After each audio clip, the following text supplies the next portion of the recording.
د هغې نه بعد یو ورور سوال کړی دی، هغه دا دی چې یو سړی د رسول الله وسلم قبر له ورشي او هلته په رسول وسلم باندې سلام او درود ووایي، آیا دا درود او سلام پیغمبر صلی الله علیه وسلم اوري او دا سړی ییني او که نه؟ الجواب بالله التوفیق. رسول صلی الله علیه وسلم په قبر کې ژوندی دی، خو هغه د برزخ ژوند دی.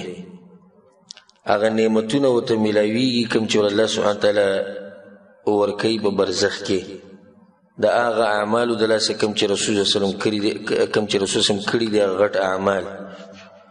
خو د رسول صلی الله علیه وسلم ژوند په قبر کې دننه داسې نه دی لکه څنګه چې د دنیا ژوند دی دې ته غوږ کولاو کوي، او نه داسې ژوند دی لکه څنګه چې د آخرت ژوند دی. یو ژوند د دنیا دی، بل ژوند د آخرت دی، په منځ کې ژوند د برزخ دی. د برزخ دا ژوند چې دی دا نه د دنیا د ژوند په شان دی او نه د آخرت د ژوند په شان دی. د دې ژوند پوره تفصیلات او هغه هر څه چاته معلوم دي، الله سبحانه تعالی ته معلوم دي. موږ د هغې په باره کې دومره خبرې کوو څومره چې الله او د الله پیغمبر صلی الله علیه وسلم موږ ته ښودي. باقي رسول صلی الله علیه وسلم مړ شوی دی، وفات شوی دی، د دنیا نه تللی. په قرآن کې الله وما جعلنا لبشر من قبلك الخلد افئن مت فهم الخالدون. پیغمبر وایي ستا نه مخکې چې څومره انسانان راغلي یو سړی موږ نه دی پاتې کړی د همیشه لپاره، نو که ته مړ شي نو ولې دوی به پاتې کېږي؟ نو که ته مړ شي ای څه مطلب دی؟ دغه شان بل ځای کې الله سبحانه تعالی وایي کل من علیها فان، څوک چې دی فنا کېږي، په دې څوک کې رسول صلی الله علیه وسلم دننه راغی. دغه شان انک میت و انهم میتون، پیغمبر ته به مري دوی به مري. وما محمد الا رسول قد خلت من قبله الرسل افئن مات او قتل. که چېرته دا پیغمبر مړ شي یا ووژلی شي، دا الله دا خبره کوي، چا چې پیدا کړی هغه دا خبره کوي. اوس یو سړی که د الله نه مخکې ځي وایي جدا مسله ده. بله دا چې صحابه کرامو رسول صلی الله علیه وسلم له غسل ورکړی، کفنې وله ورکړی، په هغه باندې جنازه کړې ده، بیا ښخ کړی. د ژوندي سره څوک دا کار کوي؟ بلکې د صحابه کرامو دا عقیده وه چې رسول صلی الله علیه وسلم ژوندی دی، په قبر کې داسې ژوند دی لکه څنګه چې دنیا دی، به دا کارونه نه کول.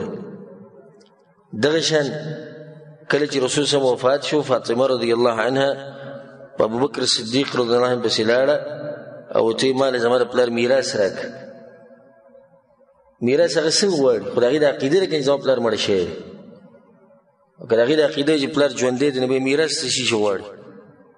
بیا ابوبکر صدیق رضی الله عنه پوه کړي چې ما د رسول صلی الله علیه وسلم اورېدلي چې پیغمبران په میراث کې د دین او د علم نه علاوه نور څه نه پرېږده، د عامو مسلمانانو دپاره یې کې څه پاتې شو. دغه شان چې کله رسول صلی الله علیه وسلم وفات شو نو صحابه کرام د هغه وخت په رسول صلی الله علیه وسلم نو ښخ کړی چې څو پورې خلیفه نه وټاکلی. نو چې رسول صلی الله علیه وسلم ژوندی دی نو دوی خلیفه داسې چې ټاکي، د هغو د عقیده دی چې رسول صلی الله علیه وسلم مړ شوی دی. دغه شان د عثمان رضی الله عنه د دور نه واله او بیا د فتنې شروع شوې، د فتنو د دروازې سټارټې شو. په یو ځای کې د صحابه کرام د رسول صلی الله علیه وسلم قبر نه راغلي چې د ده نه مشوره واخلو، د ده نه تپوس وکړو، ده ته خپله مسله بیان کړو چې په دې فتنو کې موږ څه وکړو. نه دي راغلي، خو د هغو د عقیده ده که چې رسول صلی الله علیه وسلم هغه وفات شوی. په دې باندې دلایل به ډېر زیات دي، که موږ پکې ورننوتو نو خبره به رانه ډېره اوږده شي.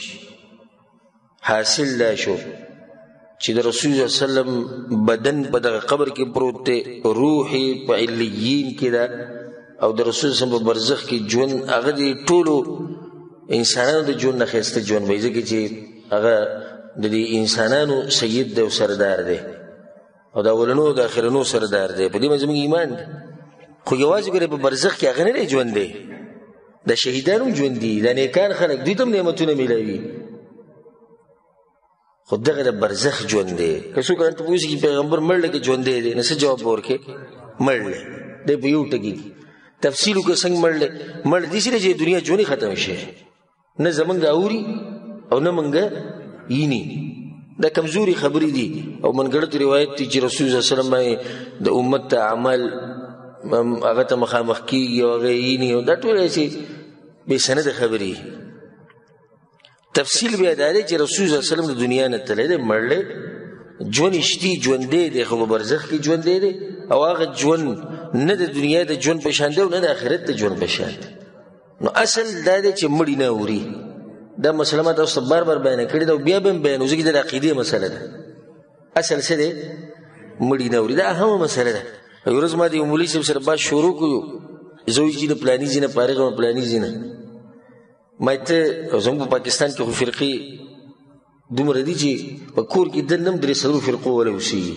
په یو کور کې دننه پلار جدا دین دی او د زوی جدا دی او د نوسي جدا دی او د انګوري جدا دی.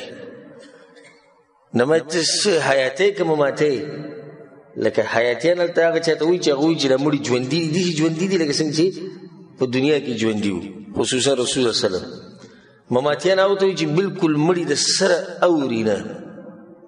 د ما ته کوم یې جو هغه ته پته کو څوک چې حیاتیان په دې کې هم راټینګي کوته چې مماتیان په دې کې هم راټینګي وي. دې مسلو کې زه ګوتې نه وم. ما ته وایي دا خو د عقیدې مسله ده.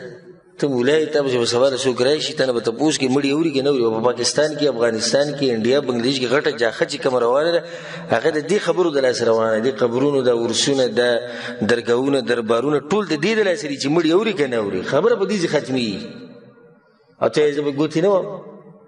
بیا چې یو څو خبرې وکړې بیا ما ته ووایي په اخره کې وایي که اوري او که نه اوري زموږ پکې څه کار دی. خو جواب یې ما لرانه کړو چې اوري که نه اوري. ته پته چې هر طرف ته زه پوساوېږم د علم ورسره نه و. نو دا بنیادي مسله ده. مړي اصل دا دی چې نه اوري. وما انت بمسمع من في القبور. پیغمبر په دې قبرونو کې چې څوک دي نشي اورولی. بیا به استثناء کې مګر کوم ځای کې چې شریعت ویلي دي چې اوري هلته اوري. نو زموږ په ملک کې چې کوم دي هغه د حد نه اوري یا کمیږي. حیاتیان څه وایي مړي همیشه اوري. دغه اصل خلاف دی. مماتیان راپاسېلو په دوی رد کوو چې ستاسو عقیده خرابه ده. نو د هغه حدیثونو نه انکار وکړو په کوم کې چې دا دي چې مړي په دې وخت کې اوري هغې پسې پرېښودو. نو دغه تاسو هم زیاتی وکړو. اوس دا حدیث دی چې مړی ښخ کړی شي نو د ژوندي چې د کله روان شي دی د هغوی د قدمونو اواز اوري.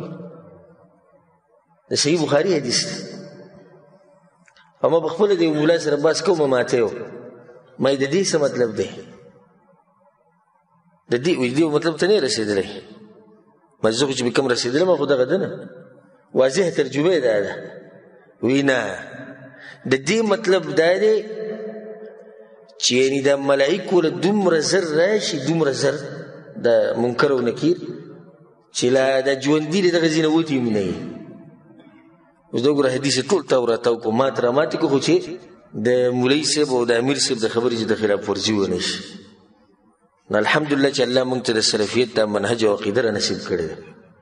کوم ځای کې قرآن او حدیث خبر راشي بس هغه شان یې منو څنګه چې الله ویلي څنګه چې پیغمبر او څنګه چې صحابه کرام ویلي.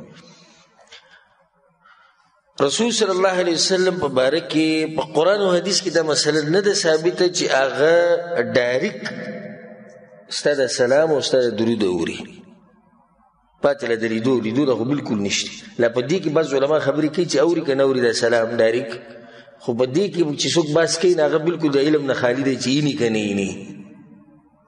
دې بعضو کتابونه لیکلي دي دا پای کې ښه باقاعده آداب دي د مسجد نبوي د زیارت.